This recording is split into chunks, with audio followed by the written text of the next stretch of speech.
Red Flags of Emotional Repression, Part 26, focusing on others to the exclusion of yourself. If there's one thing that emotionally repressed people love to do, it's to point outwards at others, right? It's so much safer.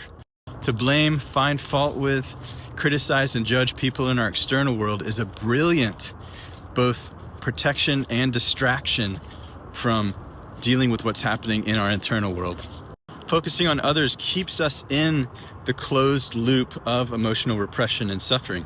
If we want to come out of emotional repression and suffering, we've got to be at least as interested in our own unconsciousness as we are in other people's, and at most only. Let me tell you why focusing on yourself only is so powerful.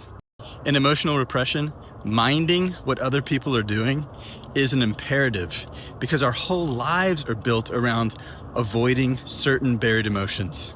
As we come out of emotional repression, honest to God, we mind less and less, meaning we stop suffering because of what other people are doing or not doing. And that's because we're no longer trying to avoid anything inside of ourselves. We become free to fully feel and express the full range of human emotions. You know, it's like sort of becoming a little kid again. It's like taking the adult controls off. I heard a guy say the other day, when I started coming out of emotional repression, everybody around me started behaving. And it's not that they actually started behaving, it's that he stopped minding.